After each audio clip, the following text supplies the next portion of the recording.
కాంగ్రెస్ కు కారుకు తగ్గ ఫర్ నడుస్తుంది అసెంబ్లీలా. పాత గవర్నమెంట్లో జరిగిన పనులన్నీ తప్పుల తడకని వీళ్ళు ప్రశ్నించుడు, తెలివి లేకుండా మాట్లాడుతున్నారని వాళ్ళు ఎడ్డిచ్చుడు. ఆగం చేసిండ్రని కాంగ్రెస్, అభివృద్ధి చేసినామని కారు. చర్చలు, సవాళ్ళు, పంచ్ డైలాగులు, పవర్ పాయింట్ ప్రజెంటేషన్లు. ఎక్కడిది రెండు పార్టీల నడుమ సై అంటే సై అన్నట్టే ఉన్నది. పొద్దుగాల చాలా అయితే పొద్దుముక్కేదాకా మాట్లాడుతూనే ఉన్నారు. కానీ అలా గంట లోపట్నే ఒడిచింది. ఎందుకంటే అసెంబ్లీ చాలు కాగానే అందరికందరం పోయి మేడిగడ్డ చూసొద్దామని అన్ని పార్టీలను పిలిచిండు మంత్రి శ్రీధర్ బాబు సారు. అడ్డగోలుగా నిర్మాణం జరిగింది కనుక పూర్తి స్థాయిలో అవినీతి జరిగిందని, ఆ అవినీతి వలన రాష్ట్ర ప్రజలకు సంబంధించిన డబ్బు ఏ విధంగా దుర్వినియోగమైందని అంత జూటా అని అటుకెళ్లి కారులు గడబడి చేసే వరకు సీఎం సార్లు వేసిండు. పెద్దలు వెంకటస్వామి గారి సూచనతో ఆ రోజు వారు విజ్ఞప్తి చేస్తే ఆనాడు ప్రాణహిత చేవెళ్ల పేరు డాక్టర్ బాబాసాహెబ్ అంబేద్కర్ గారి పేరు జోడించి ప్రాజెక్టు డిజైన్లు మార్చి బీఆర్ఎస్ గవర్నమెంట్ మాత్రం కాళేశ్వరం కట్టిందని గరమయ్యండు. ఇసుకలో పీక మేడలు కట్టిండ్రు అధ్యక్ష. ఇసుక గదిలేటట్ల ప్రాజెక్టు బ్యారేజు కట్టి మేడిగడ్డ కాడ ఎవరో బాంబులు వేల్చిరని అప్పట్లో పోలీస్ స్టేషన్ లో కేసు పెట్టిండ్రు కదా. ఏదైనా బాంబులు పెట్టి పేలిస్తే శకలాలు గాల్లోకి ఎగురుతాయి అధ్యక్ష, భూమిలోకి పోవు.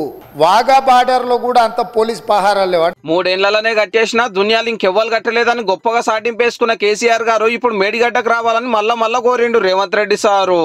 ఎందుకంటే ఈ అద్భుతం, ఈ man made wonder discovery channels తో పాటు న్యూయార్క్లో కూడా అక్కడ ప్రపంచంలో అద్భుతాలను ప్రదర్శించే దగ్గర కూడా దీన్ని ప్రదర్శించారు. ప్రజలు ఎన్నుకున్న శాసనసభ్యులు, శాసన మండలి సభ్యులకు చూపించేటప్పుడు వారే ముందుండి వారే ఏ విధంగా ఈ అద్భుతాన్ని సృష్టించినరో, దానికోసం వారు ఎంత శ్రమ పడ్డారో, ఎన్ని రాత్రులు నిద్ర లేకుండా వారు గడిపినరో, తాజ్మహల్ అంత అద్భుతాన్ని అక్కడ ఆవిష్కరించారు. కాబట్టి కల్లారా చూసి మేము చూస్తే మా చెవులకు అందరికీ విందుగా వారు చెప్పడానికి అవకాశం ఉంది. 20కి ఆపరేషన్ అయింది కాబట్టి బస్సులో పోతానికి టైం పడుతుంది అంటే గీ సవలతి కూడా చేస్తామన్నాడు.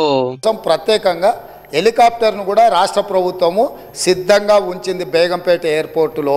గట్లనే ప్రాజెక్టుల పాత మంత్రి హరీష్ రావు సార్ను కూడా పిలిచిండు. గిట్లా గవర్నర్ గారు ఉండే వారు ఏమన్నారు, కాళేశ్వరరావు అని అన్నాడు హరీష్ రావు బదులు. కాళేశ్వరరావు గారిని కూడా ఈ రోజు మేము అక్కడికి కాళేశ్వరం పోదామని అడుగుతున్నాము. అందరం పోయి చూసొచ్చినాక అసెంబ్లీలో మాట్లాడుకుందాం అనేది సర్కారు మాట.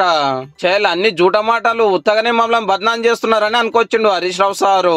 కాళేశ్వరం అంటే 3 బ్యారేజీలు, 15 రిజర్వాయర్లు, 19 సబ్స్టేషన్లు, 21 పంప్ హౌజులు, ఇదేది చూపకుండా ఒక బ్యారేజీలో కొన్ని పిల్లలు కుంగిపోతే దాన్ని భూతద్దంలో చూపించి కోడిగుడ్డు మీద ఈకలు బీకే ప్రయత్నం చేస్తా ఉంది ప్రభుత్వం. అట్లనే సర్కార్కు గీ సలహా ఇచ్చిండు సారు.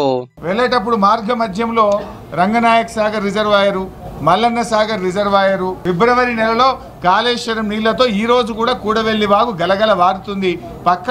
పక్కనే ఉన్న పచ్చటి పంట పొలాలు కూడా చూసి వెళ్ళండి. ఆకలరన్న మాట ఏంటంటే, అయితే ఇవాళ మా సభ ఉందని తెలిసే కావాలని మీరు పోటీ కార్యక్రమాన్ని ఏర్పాటు చేసినారు. అసెంబ్లీ కాంచెలే ఇల్లు ప్రైవేట్ బస్సులు ఎక్కి నల్గొండకు బయలుదేరితే వాళ్ళు ఆర్టీసీ బస్సులు కట్టుకొని మేడిగడ్డకు పోయినరు.